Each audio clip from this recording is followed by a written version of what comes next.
बिस्मिल्लाहिर्रहमानिर्रहीम। अस्सलाम वालेकुम। एक बादशाह का वजीर बहुत ही अक्लमंद था। उसने अपनी अक्लमंदी से दरबार के बहुत से मसाइल हल किए थे।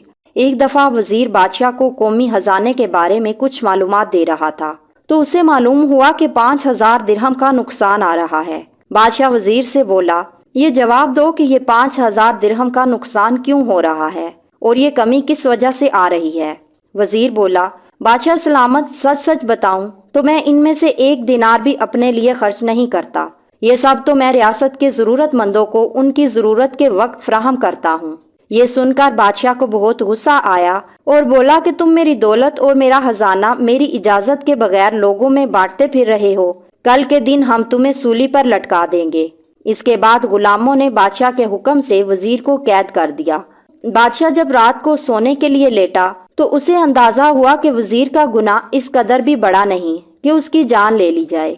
ज्यादा से ज्यादा उसे वजारत से ही हटाया जा सकता है।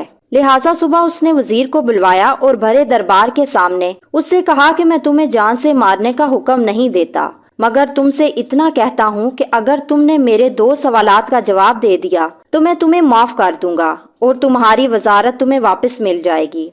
मगर याद रखो, ये सवालात तुम्हारी जहानत मापने के लिए होंगे। वजीर राजी हुआ और कहा कि मैं हर किस्म के जहनी इम्तिहान और आजमाइश के लिए तैयार हूँ। बादशाह ने पहला सवाल पूछा कि एक औरत नहर में नहा रही थी।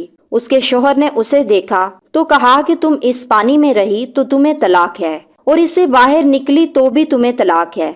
अब ये बताओ, ऐसी कौन सी सूरत मुमकिन है कि औरत नहर से निकले और उसको तलाक भी ना हो। वजीर बोला, बादशाह सलामत, नहर का पानी ठहरा हुआ पानी नहीं होता और वो पानी बह जाता है। जिस पानी में वो उस वक़्त थी जब उसके शोहर ने तलाक की बात की थी तो वो पानी तो बह गया। अगर उसका शोहर कहता कि बहते हुए पानी में, तो बात कुछ और होती।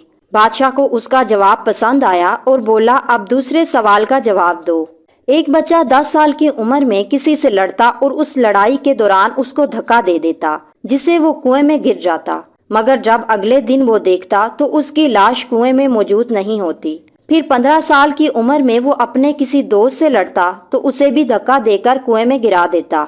अगले दिन उसकी लाश भी गायब हो जाती है। वो बड़ा हो जाता है और किसी लड़की से शादी कर लेता है। शादी के बाद बीवी के चाल चलन दुरुस्त नहीं होते तो वो उसे मारकर उसी कुएं में फेंक देता है और अगले दिन देखता है कि उसकी लाश भी मौजूद नहीं होती।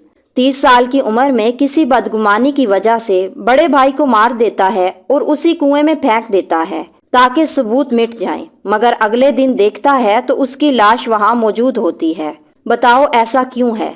वजीर बोला, बादशाह सलामत, उस भाई की लाश इसलिए गायब नहीं होती क्योंकि पहले वो जितने लोगों को कुएं में धकेल चुका था उसके बड़े भाई ने उनकी लाश निकाल कर कब्र में दफन कर दी ताकि छोटे भाई पर कोई इल्जाम ना लगे।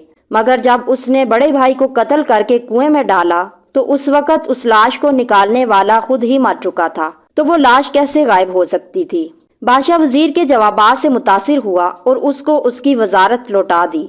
दोस्तों, हम जिंदगी के बहुत से मसाइल अपनी जहानत से हल कर सकते हैं, मगर हमने अपनी जहानत को इस्तेमाल करना छोड़ दिया है। इस कहानी में जो बेहतरीन सबक मुझे पसंद आया वो दूसरे सवाल का जवाब था। छोटे भाई ने अपने मोहसिन को ही मार डाला और खुद खदशे में फंस गया। बाज दफा हम अपनी बेध्यानी में अपने ही मोहसिन को तकलीफ पहुंचा देते हैं और फिर हाथ मलते रह जाते हैं।